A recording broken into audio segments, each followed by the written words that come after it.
Hey guys, this is HSO Hotagan from Fast Track Advisor। आदाब, नमस्कार, सत श्री अकाल सारे दोस्तों। कनाडा के अलग अलग तरीके हैं सेटलमेंट होने के, तो अच्छी लाइफ स्टार्ट करने के लिए। और आज की डेट में करीब पिछले 6 महीनों साल से टूरिस्ट वीज़े से पीआर होना सबसे बढ़िया चल रहा है, सबसे one of the best way है।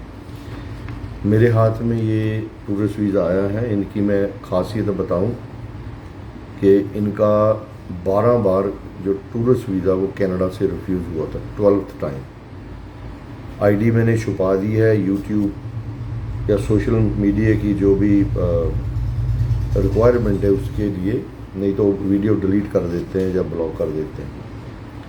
देखिए, इनका जो 3 साल का वीज़ा, करीब 2.5 साल का वीज़ा लगा है, तो इसमें ये अपने हिसाब से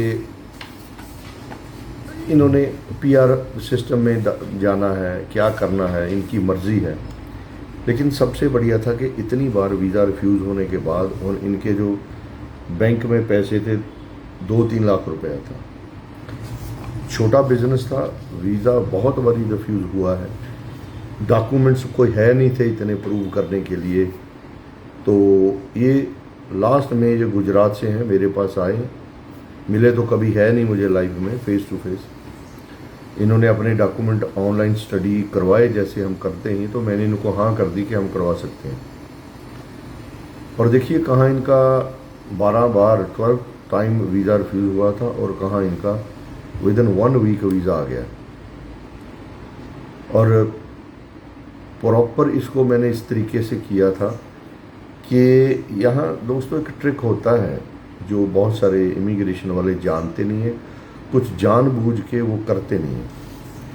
इनका जो ये वीज़ा टूरिस्ट मैंने इस हिसाब से किया है कि ये पीआर होने में वहाँ जाकर इनकी मदद करेगा। और दोस्तों मैं बता ही देता हूँ कि इनका जो मेन मकसद है, इन्होंने वहाँ जाकर पीआर ही होना है, सेटलमेंट करनी है। इससे पहले इनके ऑस्ट्रेलिया के वीज़ा भी रिफ्यूज़ थे, इनका मैंने ऑस्ट्रेलिया का भी वीज़ा करवाया। और लेकिन फाइनली इन्होंने डिसाइड ये किया, पैसे लगे इनके बहुत लगे, लेकिन मार्केट में जैसे 40 लाख 30 लाख 20 लाख तक इतना नहीं लगा। इन्होंने बोला कि सर मैंने बस जाना है तो जाना है। और पता नहीं, मैंने इनको बोला कि भाई ऑस्ट्रेलिया का क्यों करवाना है। नहीं सर, मेरा वहाँ का भी रिफ्यूज़ है, मैंने वो भी करवाना है। वो भी करवाया और ये भी करवाया, और अभी इनके पास दोनों वीज़े हैं। तो दोस्तों ये जिन्होंने समझना है वो समझ जाएंगे मैं क्या बोल रहा हूँ। बहुत सारी चीज़ें हम क्लियरली नहीं बता सकते, क्योंकि बहुत सारे लोग मेरी जो बातें हैं सुनकर फ्रॉड करने लगेंगे, बहुत सारे लोग मिसगाइड करने लगेंगे जाने में। तो बहुत सारे लोग वैसे ही टाइम वेस्ट शुरू कर देंगे करना लोगों का, अपने व्यू बढ़ाने के चक्कर में।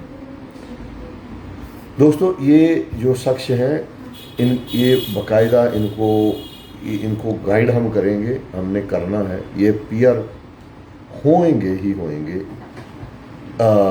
टूरिस्ट वीज़े से। एक रास्ता नहीं है, 82 के करीब रास्ते हैं। जो लोग कहते हैं कि भाई कनाडा का टूरिस्ट वीज़ा बंद हो गया, ऐसी कोई बात नहीं। ये ना बंद हुए थे, टाइट हुए थे, लेकिन जिनको करवाने आते उनके बंद नहीं हुए थे।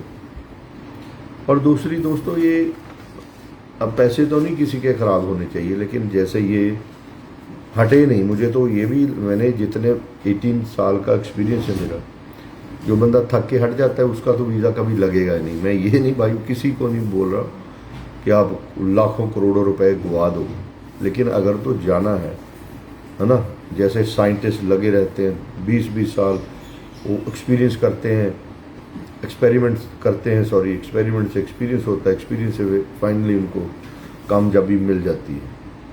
आपके डॉक्यूमेंट गलत ना हो, आप झूठ मत बोलिए मुझसे। मैं छोटा सा रोज़ के हैं, एक आज का ही सुना देता हूँ। कल का मैंने एक बंदे को बार बार बोला कि सर झूठ मत बोलिए, हार के मुझे कहना पड़ा कि भाई आप मेरे से ही झूठ बोल रहे हो तो आगे क्या करोगे। आगे आप ये भी कर सकते हो कि बोलोगे मेरे पास पैसे नहीं है, ये नहीं मान गया सर।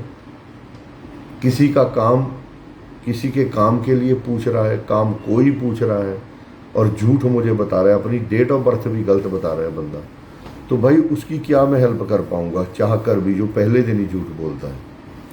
हम प्रोफेशनल हैं, कोई बात हमसे छुपाइए नहीं।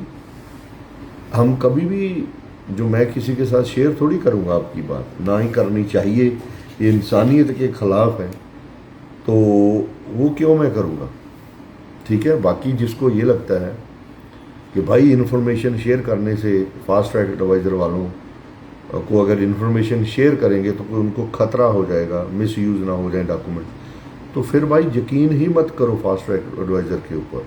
अगर इतना भी यकीन नहीं है तो फिर काम क्या करवाना आप लोगों ने। मैं उनको ही मना करता हूँ जो वैसे ही टाइम वेस्ट करते हैं। देखिए, लाखों रुपया हमारा खर्चा होता है एक महीने का, आपको बिलीव नहीं होगा कितना। तो टाइम ना अपना वेस्ट कीजिए ना हमारा कीजिए आप। ये मुझे लगता है कि 3 महीने या 1 महीने में भी हो सकता है इनका जो केस अप्रूव करवा कर मैं इसकी भी कोई वीडियो बनाऊंगा, मुझे लगता है। बाकी भगवान देखते हैं वो क्या करेगा। दोस्तों, किसी ने भी मुझसे काम करवाना है, बहुत ध्यान से सुनिए, बार बार बोलते हैं, 100 स्टाफ से खिचपट खच खच खच खच खच पट मत करो। स्टाफ को कुछ नहीं पता है कैसे होता है काम, कौन कैसे कैसे कराता है। जिसको भी फ़ोन करोगे उन्होंने यही बात बतानी है कि सर मैम 2 तरीके हैं हमारे से काम करवाने के, या तो पूरा ऑनलाइन जो अपने डॉक्यूमेंट है वो मुझसे स्टडी करवा लो, इन्फॉर्मेशन डॉक्यूमेंट प्रॉपर भेजो ईमेल के ज़रिए। बार बार स्टाफ बोलता है, फिर स्टाफ की झूठे शिकायतें लगाते हैं, ऐसे कर दिया मैम ने, वैसे झूठ पता नहीं आजकल क्यों क्लाइंट ज़्यादा इतना बोलते हैं। तो ईमेल में अपने डॉक्यूमेंट इन्फॉर्मेशन भेजिए, मैं free of cost case study करके आपको रिप्लाई कर दूंगा, वो भी विद रिटन एस्टीमेट।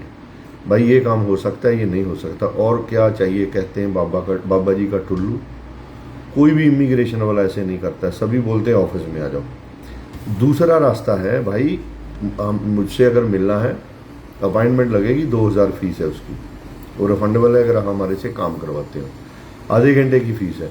लेकिन उससे भी पहले आपको हमें पासपोर्ट की कॉपी भेजनी पड़ेगी ईमेल के ऊपर, नहीं तो कोई अपॉइंटमेंट नहीं मिलेगी।